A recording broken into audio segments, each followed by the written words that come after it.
ကဲဆိုတော့ကျွန်တော်တို့ color grade လုပ်မယ်ဆိုရင် software တွေတော့အများကြီးရှိရပါတော့ DaVinci Resolve CapCut Pro Final Cut Pro စသဖြင့် professional software တွေအများကြီးရှိရပါတော့ဒါပေမဲ့ဒီ video ကကျွန်တော်တို့ cinematic on budget episode ဆိုတော့ CapCut နဲ့ပဲ color grade တွေနည်းနည်းလုပ်ကြည့်မယ်ပေါ့နော် CapCut ကိုမှဖုန်းနဲ့ free version တွေပဲအတက်နိုင်ဆုံးသုံးရမယ်အရင်ဆုံးကိုယ်ထားတဲ့ shot လေးကိုထည့်လိုက်ပေါ့နော် CapCut ထဲကိုဆိုတော့ CapCut ထဲထည့်ပြီးတော့လို့ရှိရင် CapCut လေးထောက်လိုက်ပါပြီးလို့ရှိရင် adjust ဆိုတဲ့နေရာလေးကိုတွားလိုက်ပါပြီးတော့လို့ရှိရင်ဒီဘက်မှာ brightness contrast saturation အဲ့ဒါတွေကိုအရင်ဆုံးချိန်ညှိပါမယ် brightness ဆိုတော့အလင်းအမှောင်ပေါ့နော်ဒီမှာတော့ကျွန်တော်အရင်လင်းနေရလို့ခံစားရတဲ့နည်းနည်းလေးအမှောင်ချလိုက်မယ်ညနေခင်း vibe လေးဖြစ်ချင်တယ်ပေါ့နော်အဓိက color grading ဆိုတာက scene တစ်ခုရဲ့ mood နဲ့ tone ကိုသတ်မှတ်ပေးတာပေါ့နော် mood နဲ့ tone ကိုသတ်မှတ်ပေးတာပြောင်းပေးတာပေါ့ဆိုတော့ဒီမှာဆိုရင် contrast လေးကိုနည်းနည်းလေးတင်လိုက်မယ်ဒီ slider တွေကိုဘယ်တော့မှအများကြီးမကစားပါနဲ့ပေါ့နော်ကိုကဖုန်းနဲ့ရထားတာဖြစ်တဲ့အတွက် limitation တွေအများကြီးရှိရပေါ့နော်ဘယ်တော့မှဒီ slider ကိုအများကြီးမရွှေ့ပါနဲ့9 6 9 10 9 10ပေါ့နော်10ဝန်းကျင်လောက်မထားပါတော့ပြီးတော့ရှင် saturation ပေါ့နော် saturation ကကျတော့အယောင်လေးကိုတင်တာပေါ့နော်ဒီမှာဆိုရင်တိတာပေါ့နော်အယောင်လေးကစိုးတောက်သွားဆိုတော့အဲ့လိုကြီးတော့မစိုးရင်ပေါ့နော်အယောင်စိုးတိုင်း cinematic ဖြစ်တာတော့မဟုတ်ဘူး brilliance ကတော့ကျွန်တော်တိတ်အရေးမကြီးလို့ထင်တယ်ဒါပေမဲ့ကျွန်တော်အမြဲတမ်းသုံးမယ်ဆိုတော့အမြဲတမ်း short ပြထားလေးရှိတယ်ပေါ့နော်ပြီးတော့လို့ရှိရင် HSN နဲ့ graph ဒီနှစ်ခုက mood ကိုပြောင်းပေးမဲ့နေရာပေါ့နော်ကို sense ရဲ့ mood ကိုပြောင်းပေးနေအောင်ပေါ့ HSN ကကျွန်တော် color လေးတွေကို tweak လုပ်ရတာပေါ့နော်အပြာရောင်ကိုကျွန်တော်တို့ရဲ့ဒီစိမ်းနုရောင်လေးဘက်ကိုပြောင်းလိုက်လို့ရတယ်ဆိုတော့ HSN မှာကျွန်တော်ဒီ green လေးပေါ့နော်အစိမ်းရောင်လေးကိုအဝါလေးပြောင်းနေတယ်ပေါ့နော်ဒီမှာအဝါလေးနည်းနည်းပြောင်းလိုက်မယ်အဲဆိုရင်အစိမ်းလေးကနေအဝါလေးဖြစ်သွားပြီနော်ခုနကဒီမှာအစိမ်းပေါ့နော်အစိမ်းကနေအဝါလေးဖြစ်သွားပြီပြီးလို့ရှိရင်အဲကို saturation လေးနည်းနည်းလေးတင်မယ်ပြီးလို့ရှိရင် light လေးလည်းနည်းနည်းတင်မယ်ပေါ့နော်ကျွန်တော်ညနေခင်းလေးဖြစ်အောင်လို့ပေါ့ညနေခင်းမှုလေးဖြစ်အောင်လို့ပေါ့ပြီးတော့လို့ရှိရင်ကျွန်တော်တို့လိမ်မော်ရောင်လေးကိုလည်းနည်းနည်း saturation တင်လိုက်မယ်ညနေခင်းဖြစ်သွားအောင်လို့ပို့ပြီးတော့ပြီးရင် lightness ဆိုတာလေးကိုချလိုက်မယ်ပေါ့နော်အဓိကကိုယ့်ရဲ့ shot ထဲမှာလူပါတယ်ဆိုရင်လူရဲ့ skin color ကိုတတိထားပါတော့လူရဲ့ skin color အရင်ဝါတောက်နေတာမျိုးအရင်စိမ့်နေတာမျိုးဆိုရင်ဘလုံးဝ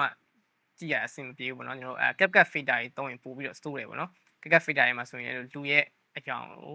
လူအသားရောင်အစိမ်းရောင်ကြီးလုပ်ပလိုက်တာတော့ဝါရောင်ကြီးလုပ်ပလိုက်တာတော့အဲ့မျိုးရှိတယ်ပေါ့နော်ဆိုတော့ကိုယ့်ရဲ့ sense ထဲမှာလူပိုင်ပို့ပြီးတော့တတိထားရပါတယ်ပြီးတော့လို့ရှိရင်ကျွန်တော် graph တဲဝင်မယ်ပေါ့နော်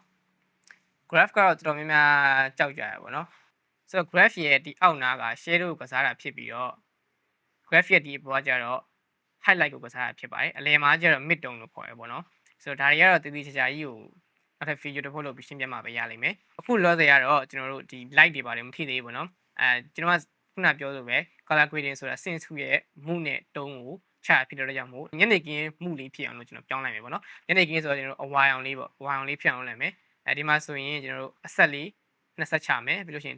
ဒီအပြောင်လေးအောက်ကိုနည်းနည်းလေးဆွဲလိုက်မယ်နည်းနည်းလေးဆွဲလိုက်မယ်ပေါ့နော်ဒါဆိုရင်အဝါအောင်လေးပို့ဖြစ်သွားပြီပေါ့နော် highlight တွေအဝါလေးဖြစ်သွားပြီးကျွန်တော်ပို့ပြီးတော့ညနေခင်း 5 လေးရရပါတော့ဆိုတော့လောက်ဆိုရင်ပဲတော်တော်ကြီးကိုမူကပြောင်းသွားပြီပေါ့နော် sense ရဲ့မူကတော်တော်ကြီးကိုပြောင်းသွားပြီကျွန်တော်ယူကြည့်လို့ကောင်းသွားပြီလို့ကျွန်တော်ထင်တယ်ဆိုတော့ကျွန်တော်တိတ်မလုပ်တော့ဘူးမလို့ဆိုရင်တော့မလုပ်တော့ဘူးပေါ့နော်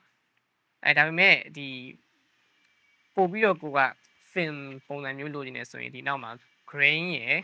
fade ရယ်ကိုကစားလို့ရပါတယ်10 15အဲ့လောက်ဝန်းကျင်တော့ထားလို့ရပါဘောနော် grain နဲ့ fade ကိုဒါဆိုရင်မဲ့ကျွန်တော်တော်တော်ကြီးကိုအဆင်ပြေနေပြီပေါ့နော်တော်တော်ကြီးအဆင်ပြေနေပြီပေါ့နော် before နဲ့ after ရှင်းကြည့်မယ်before ဒါ after ဒါ before ဒါ after တကယ်လို့ကိုမှ pro ရှိရဆိုလို့ရှိရင်သုံးလို့ကောင်းတဲ့ effect လေးတစ်ခုကိုပြောပြပေးပါမယ်ဒီ effect ဆိုတဲ့နေရာကနေပြီးတော့ video effect ကိုဝင်လိုက်ပါပြီးလို့ရှိရင်ဒီမှာ soft ဆိုတာလေးရှိရပေါ့နော် soft ဆိုတဲ့ filter လေးဆိုအဲ့ soft လေးကိုသုံးမယ်ပေါ့နော် soft ကတော့နည်းနည်းပို့ပြီးတော့ dreamy look လေးဖြစ်အောင်လုပ်ပေးတာပေါ့နော်ဆိုတော့ဒါကတော့ဒီလောက်ကြီးတော့မသုံးဘူးပေါ့နော်ကျွန်တော်တို့ဒီ adjust ထဲမှာနည်းနည်းသွားပြီးတော့ short လိုက်မယ်အများဆုံး20လောက်ထိသုံးလို့ရတာပေါ့နော်ကျွန်တော်တို့နည်းနည်းလေး short လိုက်မယ်မတိမတာလေးပဲ10လောက်ပဲဒီမျိုးလေးပေါ့နော်ဒါဆိုရင် before ဒါ before ဒါ before ဒါ after ဒါ before ဒါ after တိတ်မတိတော့ကိုကပို့ပြီးတော့လိုချင်နေဆိုလဲနောက်ခုနကပြော20လောက်သုံးလို့ရတယ်ပေါ့နော်ဒါ before ဒါ after